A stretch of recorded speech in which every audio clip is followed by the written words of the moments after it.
Nurdiati Atma adalah calon legislatif dari Partai Umat yang gagal maju ke gedung DPR.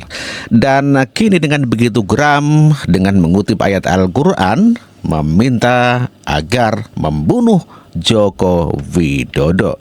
Tentu hal ini sungguh sangat-sangat mengerikan. Seorang wanita yang begitu tega dan kejamnya meminta dengan ayat Al-Quran membunuh Jokowi dengan imbalan surga. Tentu saja ini sungguh meresahkan, dan saya minta kepada aparat penegak hukum untuk memproses wanita ini. Masukkan penjara Jokowi. Allah katakan dalam Al-Quran surat At-Taubah ayat 14, qatiluhum.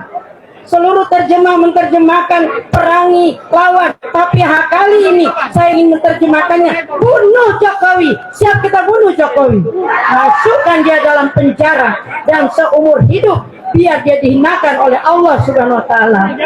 Dan saudaraku sekalian, perang sudah dipanggil dan Allah sudah menjanjikan pada kita. Hai saudaraku, Allah sudah katakan, innallaha tara minal mu'minina anfusahum wa amwalahum bi anna lahumul jannah. Sudah dibeli nyawa dan harta kita oleh Allah dengan surganya. Siap kita menerima surga dari Allah? Siap kita mati syahid? Saya siap mati syahid untuk membela negeri ini, karena saya sedih melihat aset-aset kita sudah habis. Caleg Partai Umat ini harus segera ditindak aparat keamanan. Bayangin, dia menyeru untuk membunuh orang, apalagi orang yang mau dibunuh itu orang nomor 1 di Indonesia. Jadi viral video orasi Nurdiati Atma di acara silaturahmi antar tokoh dan elemen perubahan. Acara itu digelar di Menteng, Jakarta pada 1 Oktober. Dalam orasinya itu, caleg gagal itu menyerukan agar membunuh Presiden Jokowi. Dia bahkan ngutip salah satu ayat dalam Al-Quran untuk menguatkan seruannya itu. Ka'atiluhum katanya mengutip surat At-Taubah ayat 14. Seluruh terjemah menerjemahkan perangi, lawan lanjutnya. Tapi kali ini saya ingin menerjemahkannya bunuh Jokowi katanya. Dia juga bilang genderang perang buat Jokowi udah ditabuh. Sekarang dia tinggal ngumpulin massa buat desak Pak Jokowi di penjara. Gak cukup sampai di situ, dia ngeklaim perjuangan membunuh Jokowi bakal diganjar surga. Dia ngutip surat At-Taubah ayat 111 yang katanya jamin surga buat yang mati syahid. Astagfirullah, Nurdiati Atma ini gampang banget ya memanipulasi ayat Al-Quran. Dia sengaja memanfaatkan ayat Tuhan untuk melampiaskan kebenciannya dan dendamnya ke Pak Jokowi. Dia juga dengan semena-mena mengutip ayat yang turun saat konflik untuk dipaksakan berlaku saat kondisi damai. Lagi pula ayat dikutip itu spiritnya adalah melawan orang-orang yang menindas hak hidup umat Islam ketika itu. Pertanyaannya, emang Pak Jokowi sekarang melakukan penindasan? Ya enggak lah, justru Pak Jokowi dicintai rakyatnya. Itu terbukti dari tingkat kepuasan publik terhadap kinerja Pak Jokowi yang masih tinggi. Apa yang dibilang Nurdiati Atma ini berbahaya banget. Bayangin kalau seruannya itu didengar oleh teroris tunggal atau lone wolf. Bukan nggak mungkin keselamatan Pak Jokowi terancam. Karena itu aparat keamanan harus tegas. Nurdiati Atma harus segera ditindak. Kalau nggak ada efek jera bagi siapapun yang seenak jidat mengumbar seruan pembunuhan kepada siapapun. Lawan provokasi berbaju agama. Ya, sangat setuju sekali. Tindak tegas si Nurdiati Atma ini adalah merupakan anak buah Amin Rais, salah gagal dari Partai Umat, begitu ya. Begitu sangat bengis dan kejamnya memprovokasi umat untuk membunuh Presiden Joko Widodo dengan imbalan surga. Tentu saja hal ini sangat berbahaya sekali apabila nanti didengar dan dilaksanakan oleh teroris tunggal yang dengan kebenciannya diam-diam langsung menembak atau membunuh Presiden Joko Widodo dengan imbalan surga. Orang-orang yang sudah buta mata hatinya tentu saja akan menelan mentah-mentah seruan daripada Nurdiati Atma ini. Ya, merasa paling suci sendiri di dunia ini, beribu kali kalian menghasut rakyat buat membencikan Pak Jokowi dan bahkan membunuh Presiden Joko Widodo tidak berpengaruh sama sekali. Dan inilah, ya Rob, anak-anakku yang beragama, yang Islam dia, tapi mereka beragama Nasrani, Katolik, Protestan, dan yang lainnya. Mereka punya Tuhan, tapi Jokowi, dia tidak punya Tuhan. Untuk neneknya merasa diri paling suci sehingga bilang Presiden Jokowi tidak punya Tuhan.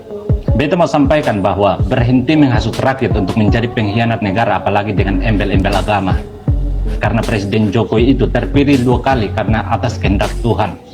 Jadi kalau Anda menghasut rakyat untuk membenci Presiden Jokowi, untuk menurunkan Presiden Jokowi, itu sama saja dengan Anda menghasut rakyat untuk melawan kehendak Tuhan. Lalu bagaimana bisa Anda bawa-bawa agama untuk melawan kehendak Tuhan? Presiden Jokowi itu kalau mau dibilang adalah pemimpin yang ditinggikan, pemimpin yang dimuliakan karena sudah pernah masuk dalam Ka'bah. Lalu Anda sebagai tokoh agama, apakah sudah pernah masuk dalam Ka'bah? Kalau belum, maka jangan buat diri paling suci dan berhenti mengazab orang lain, karena jangan sampai secepatnya Anda yang akan kena azab, bahkan Anda bisa turun ke liang kubur. Ya, memang sudah sepantasnya Nenek Nur Diati Akma ini dimasukkan ke dalam penjara. Walaupun sudah uzur dan sudah berbau tanah, namun mulutnya sungguh-sungguh racun, sungguh-sungguh berbahaya, bisa meracuni otak-otak kebencian kepada Presiden Joko Widodo, bahkan menyerukan membunuh dengan imbalan surga. Itu sesuatu hal yang sangat-sangat keji. Lalu kenapa Jokowi dan keluarganya diserang? Ternyata ada yang direncanakan. Ternyata penyerangan terhadap Jokowi dan keluarga itu sudah direncanakan. Gini bro, kenapa sih Jokowi dan keluarganya belakangan ini diserang habis-habisan menggunakan hoak, fitnah, bahkan diadu domba dengan kasus Fufu Fafa dan sebagainya? Ternyata penyerangan-penyerangan terhadap Jokowi itu sudah direncanakan, ada yang mengkoordinasikan. Ini penyerangan masif, udah ada yang itu memanage. Jadi memang sengaja ini serangan-serangan ini dilakukan untuk tujuan tertentu. Ini nih, ada ininya, ada videonya, lihat sendiri. Teman-teman di lapangan sudah membuat konten-konten yang arahnya sudah sesuai dengan arahan tadi. Tapi kalau kita foto-foto upload ke misalnya TikTok, itu komentar dan like-nya tidak semasif tim sebelah. Maka kamu bisa untuk ada bahas juga, kami mohon ada tim khusus untuk komen dan like itu dibentuk semasif tim sebelah. Kalau lebih baik, lebih banyak lagi akan lebih baik. Lalu mengapa Jokowi membiarkan para pembencinya seenak jidatnya kuar-kuar, bahkan mengancam membunuh dan sebagainya? Ya, kita dengarkan pendapat warga. Mengapa Pak Jokowi terlihat membiarkan para pembenci itu terus bernarasi dengan ujaran-ujaran yang tidak pantas terhadap Jokowi, bahkan dengan keluarganya? Mengapa? Menurut saya, Pak Jokowi bukan tidak menanggapi. Justru Pak Jokowi menanggapi secara serius. Tapi cara menanggapi Pak Jokowi adalah dengan mendiamkan, dengan seolah-olah membiarkan, supaya mereka semua makin memperlihatkan dirinya seperti yang sekarang terjadi. Mereka dengan lantang menyuarakan atau membangun narasi-narasi kebohongan, narasi kebencian terhadap Jokowi.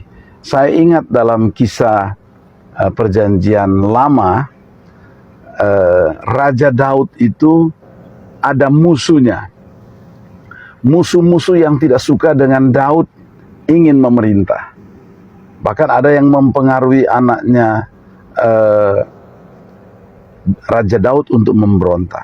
Lalu ada seorang yang bernama Simei. Simei ini berasal dari keluarga Saul yang tidak rela tahtanya beralih dari Saul kepada Raja Daud.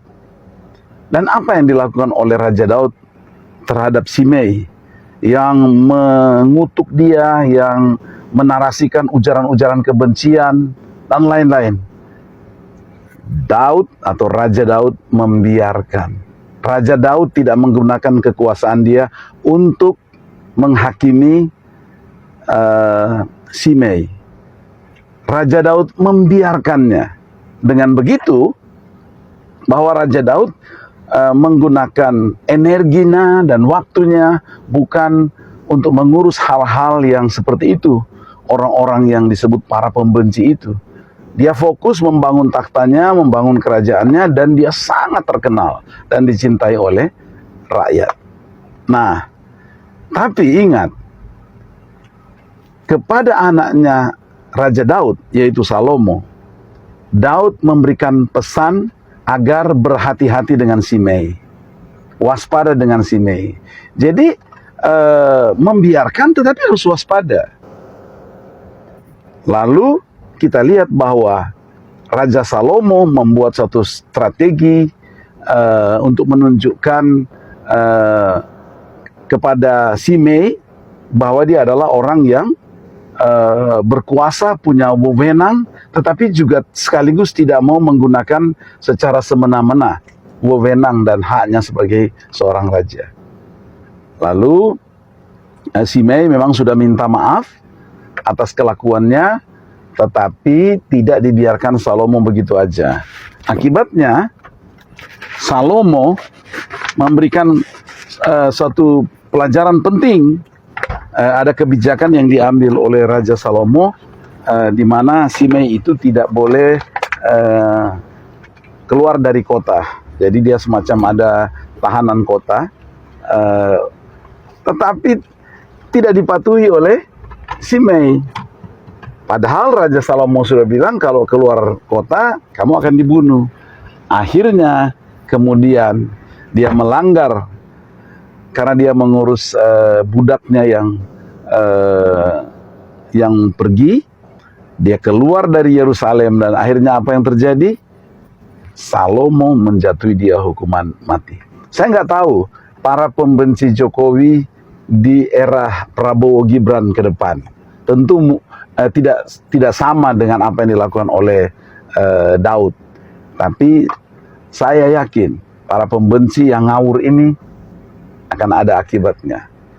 Karena tidak ada sesuatu apapun yang kita lakukan di alam ini yang bebas dari hukum sebab akibat.